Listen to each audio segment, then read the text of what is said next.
한 나라가 중국에게 4조 원짜리 선물을 받았습니다. 남미 페루 이야기입니다. 그런데 이 나라는 중국 무기 대신 지구 반대편 한국의 전차를 선택했습니다. 2025년 12월 한국형 K흐 흑표 전차 50나대가 안데스 산맥을 넘어갑니다. 왜 페루는 거대한 경제 파트너의 손을 뿌리쳤을까요? 여기엔 오래전 피 맺힌 트라우마가 숨어 있습니다. 함께 파헤쳐 보겠습니다.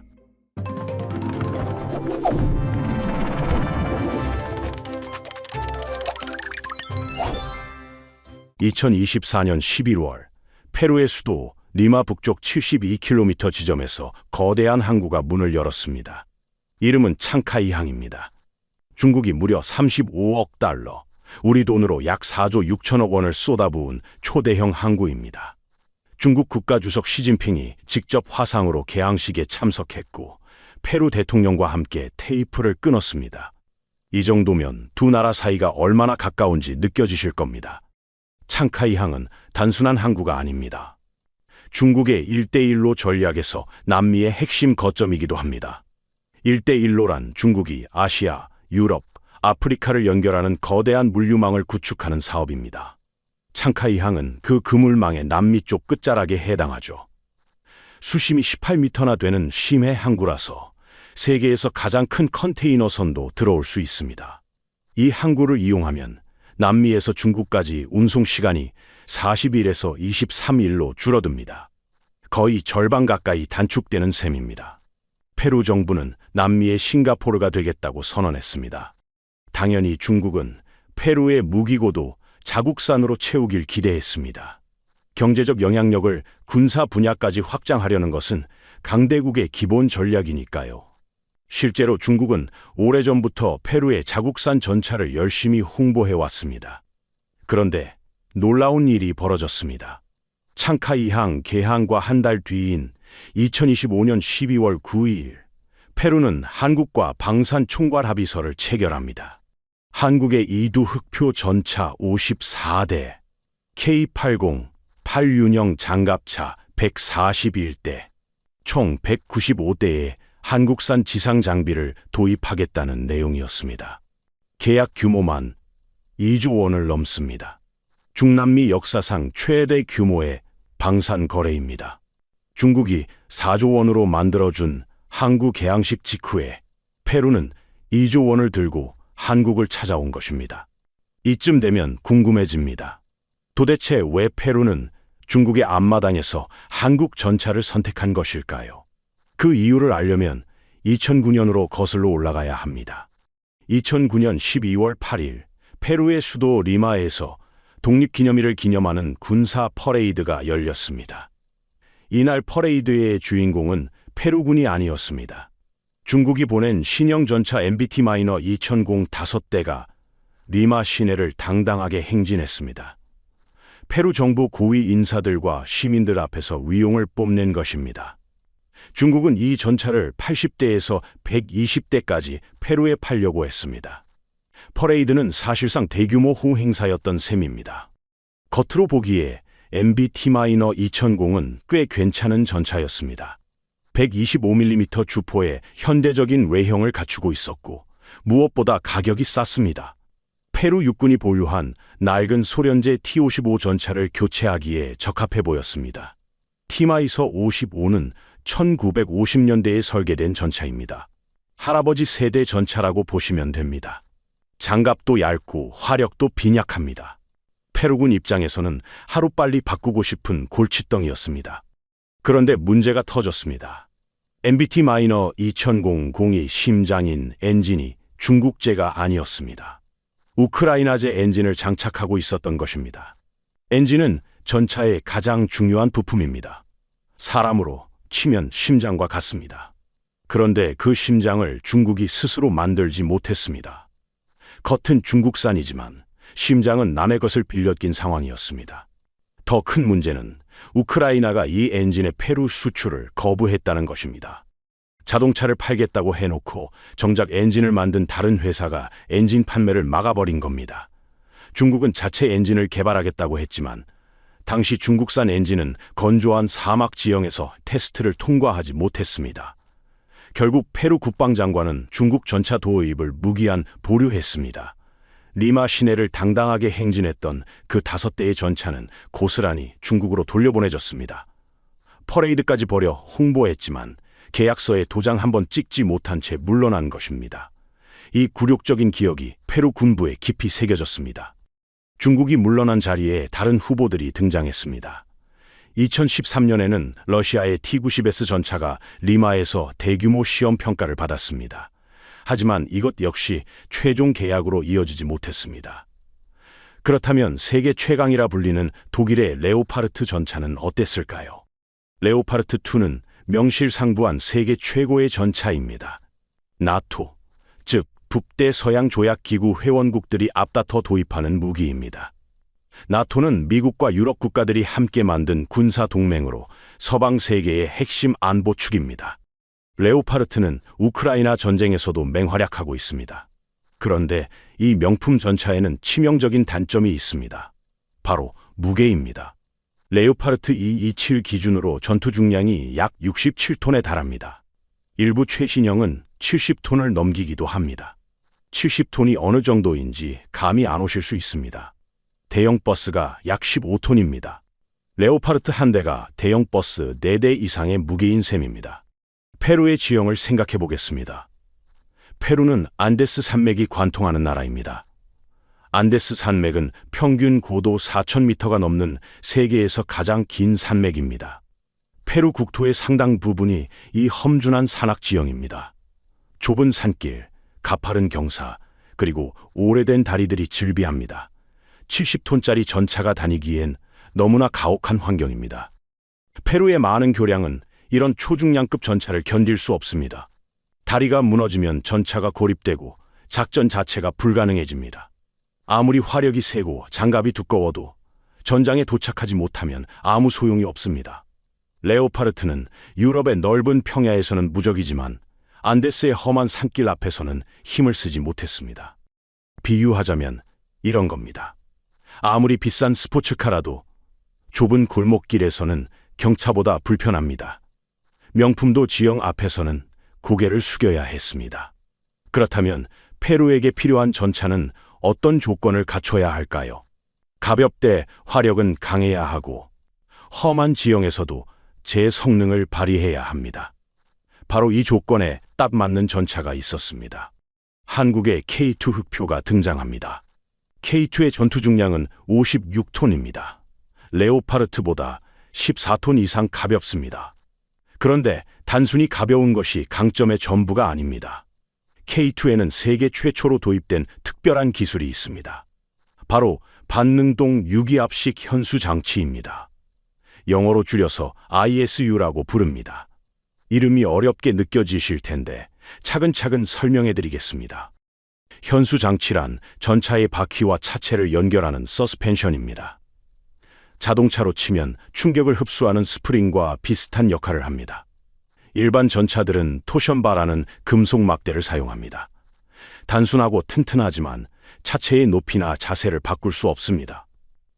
반면 K2의 유기압 현수 장치는 컴퓨터가 각 바퀴의 높이를 개별적으로 조절합니다. K2는 무릎을 꿇을 수 있습니다. 차체 앞쪽을 낮추거나 뒤쪽을 낮추거나 좌우로 기울이는 것이 가능하죠. 심지어 완전히 엎드리는 것까지 됩니다. 마치 저상버스가 정류장에서 차체를 낮추는 것과 비슷한 원리입니다. 이 기능이 산악 지형에서 결정적인 차이를 만들어냅니다. 안데스 산맥의 가파른 산비탈을 상상해 보겠습니다. 전차가 높은 곳에 있고 적은 낮은 곳에 있습니다. 일반 전차는 주포를 아래로 충분히 기울이지 못합니다. 포신이 내려가는 각도에 한계가 있기 때문입니다. 결국 조준이 안 돼서 허공만 쏘게 됩니다. 하지만 K2는 차체 자체를 앞으로 기울입니다. 마치 고개를 숙여 인사하듯 전차가 몸을 낮추면 자연스럽게 주포가 아래를 향하게 됩니다. 산 아래 적을 정확히 조준할 수 있는 것입니다. K2는 2025년 4월 페루 현지에서 극한의 테스트를 통과했습니다. 세추라 사막이라는 곳이 있습니다. 연평균 강수량이 거의 0에 가깝고 태평양에서 밀려오는 안개와 바람에 소금기와 미세한 모래가 섞여 들어옵니다. 차량 운용에는 극한의 환경입니다. 과거 중국의 MBT-2000은 이 사막에서 1km도 돌파하지 못하고 고장이 났습니다. 반면 K2는 이 사막을 포함해 아마존 정글, 안데스 산악 지형까지 세 가지 완전히 다른 환경을 모두 돌며 500km 이상 주행 시험을 완주했습니다. 모래바다에서도 엔진과 현수장치가 안정적으로 작동했습니다. 페루가 원한 것은 화려한 명품이 아니라 자국 땅에서 실제로 굴러가는 생존왕이었습니다. E2가 바로 그 조건에 딱 맞았습니다. K2가 페루의 마음을 사로잡은 건 분명합니다. 하지만 페루가 중국 무기를 외면한 이유는 2009년의 기억만이 아닙니다. K2가 아무리 좋아도 중국 전차가 그동안 발전했을 수도 있지 않느냐고 생각하실 수 있습니다. 그런데 바로 최근 중국 전차에 치명적인 약전하는 사건이 벌어졌습니다. 2024년 말 태국과 캄보디아 국경에서 무력 충돌이 발생했습니다. 태국 육군은 중국제 VT-4 전차를 투입했습니다. VT-4는 앞서 말한 MBT-2000 촉0의 후속 모델입니다. 중국은 이번에는 엔진부터 변속기까지 모든 부품을 자체 개발했다고 강조했습니다. 대당 가격은 약 400만 달러로 미국이나 독일 전차의 5분의 1 수준이었습니다. 가성비 최고의 전차라는 타이틀을 내걸고 여러 나라에 수출했습니다. 그런데 믿기 힘든 사고가 발생했습니다. 실전 임무를 수행하던 VT-4 전차의 125mm 주포가 폭발하듯 파열된 것입니다. 이틀간 교전에서 약 200발을 발사한 후였습니다. 주포는 전차의 가장 핵심적인 무기입니다. 그 주포가 산산조각 났습니다. 좁은 포탑 내부에서 주포가 터진다는 건 상상만 해도 끔찍한 일입니다. 이 사고로 승무원 3명이 부상을 입었고 사격 통제 장치와 레이저 경보 시스템도 함께 망가졌습니다. 문제는 이론상 VT-킬의 포신 수명이 500발 이상이라는 점입니다. 그런데 200발 만에 터졌습니다. 비교해보면 한국의 KVA-1 전차가 사용하는 120mm 활강포는 수명이 1200발 수준입니다. VT-4의 포신 수명은 한국이나 서방 전차의 절반에도 못 미치는 겁니다. 게다가 이 포신은 중국이 1980년대 기술로 국산화한 것이었습니다. 40년 전 기술 수준에 머물러 있던 셈입니다. 실전에서 운용한 태국군 승무원들의 평가는 더 혹독했습니다. 장시간 사격 시 주포 성능이 떨어지고 전자 시스템과 엔진의 오작동이 잦다고 했습니다. 포탑 회전 속도가 느려서 빠르게 변하는 상황에 대응하지 못한다는 지적도 나왔습니다. 태국은 원래 VT-4를 150대 도입할 계획이었지만 1차분 60대만 들여오고 추가 도입을 중단한 것으로 알려졌습니다. 이미 도입 단계에서부터 문제를 감지했던 것입니다.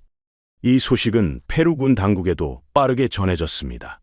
만약 페루가 2009년에 중국의 제안을 받아들였다면 어떻게 됐을까요? 페루 국방부 관계자들은 안도의 한숨을 내쉬었다고 합니다. 오랜 시간 기다린 것이 결과적으로 신의 한 수였음을 증명한 순간이었습니다. 이제 조금 더 넓은 시각에서 살펴보겠습니다. 페루가 처한 상황은 꽤 복잡합니다. 경제적으로는 중국에 크게 의존하고 있습니다. 중국은 페루의 최대 무역 상대국입니다. 창카 2항에 4조 원을 투자한 것도 그 때문입니다. 페루는 중국에 구리, 아연 같은 광물 자원을 수출하고 중국에서 자동차와 전자제품을 수입합니다. 그런데 안보 측면에서 미국을 완전히 무시하기도 어렵습니다. 미국은 여전히 아메리카 대륙에서 가장 강력한 군사력을 보유한 나라입니다. 페루는 전통적으로 미국과 우호적인 관계를 유지해 왔습니다. 만약 중국 무기를 대량 구매하면 미국이 좋아하지 않을 겁니다. 반대로 미국 무기를 사면 중국 눈치가 보입니다. 이런 상황을 외교 용어로 딜레마라고 합니다. 이 딜레마를 해결해 준 것이 바로 한국입니다. 외교에서 헤징이라는 전략이 있습니다. 헤징이란 위험을 분산하는 것을 뜻합니다. 달걀을 한 바구니에 담지 않는 것과 비슷합니다. 페루는 경제는 중국에 기대고 안보는 미국 편에 서는 방식으로 균형을 잡으려 했습니다. 그런데 미국 무기를 직접 사기엔 부담스럽습니다. 가격도 비싸고 정치적 조건이 따라붙기도 합니다.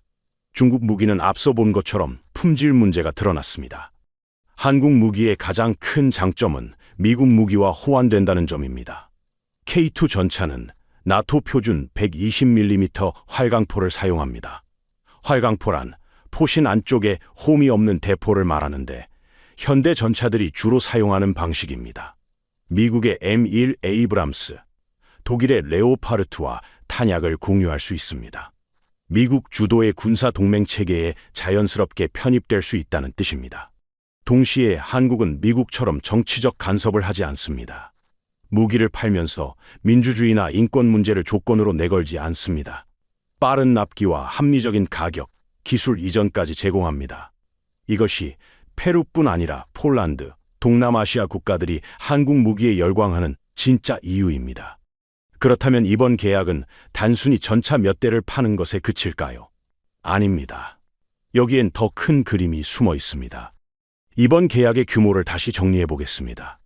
K2 전차 54대, K800 차륜형 장갑차 141대, 총 195대입니다. 일부에서는 1000대 수출이라는 기대에 비하면 적다고 생각할 수 있습니다. 하지만 이 숫자만 보면 이번 계약의 진짜 의미를 놓치게 됩니다. 핵심은 현지 생산입니다. 이번 합의서에는 페루 육군 조병창과의 협력 계획이 포함되어 있습니다. 조병창이란 군대에서 무기를 만들고 수리하는 공장을 말합니다. 페루에서는 페임이라고 불리는 국영 방산 기업이 그 역할을 합니다. 1차로 한국에서 직접 만든 장비를 도입하고 2차부터는 페루 현지에서 생산하겠다는 계획입니다. 현대로템은 약 2억 7천만 달러, 우리 돈으로 약 3,500억 원을 투자해 페루의 조립 생산 라인을 구축합니다. 2029년부터 2040년까지 K898 181대와 K2 104대를 현지에서 생산하는 것이 목표입니다. 페루 자국산 부품 비율도 30%까지 높일 계획입니다. 더 중요한 것은 독점 공급 조건입니다. 2024년 12월 현대로템과 페루 육군이 체결한 총괄 협약에는 특별한 조건이 들어갔습니다. 앞으로 페루 육군이 전차나 장갑차 같은 지상 무기를 도입할 때는 현대로템을 통해서만 진행한다는 내용입니다. 현대로템이 페루 육군 납품 독점권을 확보한 셈입니다. 다른 나라 업체가 끼어들 틈이 없습니다. 페루 육군이 교체해야 할 낡은 장비는 T55 전차만이 아닙니다. 장갑차, 자주포, 각종 지상 장비까지 합치면 향후 교체 수요는 수백 대에서 1000대 이상으로 추정됩니다. 한국은 페루를 남미의 방산 허브로 만들겠다는 장기 계획을 세웠습니다. 물고기를 그냥 파는 게 아니라 물고기 잡는 법을 가르쳐주는 방식입니다. 폴란드에서 성공한 모델을 남미에도 적용하는 것입니다. 54대는 시작일 뿐입니다. 이 전략이 성공하면 어떤 의미가 있을까요? 한국 방산의 역사를 돌아보면 그 의미가 더 분명해집니다. 50년 전을 돌아보겠습니다. 1970년대 한국은 소총 하나 제대로 만들지 못하는 나라였습니다. 전차는커녕 기본적인 무기조차 전부 외국에서 사와야 했습니다. 1971년 닉슨 독트린으로 주한미군 일부가 철수하면서 한국은 자주국방의 필요성을 절감했습니다. 그때부터 방위산업 육성이 시작됐습니다. 1984년 드디어 첫 국산 전차 K1이 탄생했습니다. 미국 크라이슬러 디펜스의 기술 지원을 받아 만든 전차였습니다. 당시만 해도 한국은 기술을 배우는 입장이었습니다. 그로부터 10년 뒤인 1990년대 K2를 개량한 K1의 21이 나왔습니다. 120mm 활강포를 장착하고 화력을 대폭 강화했습니다. 하지만 여전히 핵심 부품 일부는 해외에서 들여와야 했습니다. 전환점은 K2 흑표였습니다. 2014년 실전 배치된 K2는 엔진과 변속기를 묶은 파워팩까지 국산화에 성공했습니다. 물론 초기에는 독일제 파워팩을 사용했지만 이후 국산 파워팩 장착 비율을 꾸준히 높여왔습니다. 세계 최초의 유기압 현수 장치, 자동 장전 장치, 첨단 사격 통제 시스템까지 K2는 한국 방산 기술의 집약체가 됐습니다. 그랬던 한국이 이제 세계 10위권 무기 수출국이 됐습니다. 2022년 기준 세계 9위. 정부는 2027년까지 세계 4위 진입을 목표로 하고 있습니다. 폴란드의 E2 전차 1000대, K9 자주포 672문을 수출하는 초대형 계약을 따냈습니다. 유럽 국가가 아시아 국가에서 주력 전차를 대량 구매한 것은 역사상 처음 있는 일이었습니다. 폴란드에 이어 페루까지 K2의 깃발이 세계 곳곳에 꽂히고 있습니다. 현재 한국에서 생산되는 K2의 총 수량은 폴란드 수출분과 국내 양산분을 합쳐 600대가 넘습니다. 우리 군의 주력 전차였던 K1A1 양산 대수 484대를 이미 넘어섰습니다. 안데스 산맥을 넘은 K2의 엔진 소리는 단순한 수출 성공이 아닙니다. 대한민국 제조업 반세기의 결실입니다. 물론 앞으로 넘어야 할 산도 있습니다. 중남미 국가들은 정권이 자주 바뀌고 예산 상황이 유동적인 경우가 많습니다. 총괄 합의서가 본 계약으로 이어지고 실제 납품과 대금 회수까지 차질 없이 진행되려면 정부 차원의 꾸준한 외교 지원이 필요합니다. 환율 변동, 현지 정치 리스크, 경쟁국들의 견제도 변수입니다. K2가 증명한 것은 기술력만이 아닙니다. 16년 넘게 인내하며 검증된 파트너를 기다린 페루의 선택, 그리고 그 기다림에 응답한 한국. 무기 거래는 결국 국가 간 믿음의 문제입니다. 한국 방산의 다음 목적지는 어디일까요? 중동의 사우디아라비아, 동유럽의 루마니아, 혹은 또 다른 남미 국가일 수도 있습니다. K2 흑표가 안데스를 넘었듯이 한국 무기는 계속해서 새로운 시장을 개척해 나갈 겁니다. 우리가 이 사례에서 배울 점이 있습니다. 가격만 싸다고 좋은 게 아니라는 것. 그리고 진짜 경쟁력은 상대방이 필요로 하는 것을 정확히 파악하는 데서 나온다는 것입니다. 페루는 명품이 아니라 자기 땅에 맞는 전차를 원했고 한국은 그 답을 내놓았습니다. 다음 영상에서는 K방산의 또 다른 수출 후보국들을 분석해 보겠습니다. 여러분이 생각하는 다음 재팟 국가는 어디인가요? 댓글로 예측을 남겨주시면 다음 영상 주제 선정에 반영하겠습니다. 구독과 좋아요는 이런 심층 분석 영상을 더 빠르게 만나는 가장 확실한 방법입니다. 다음 영상에서 뵙겠습니다.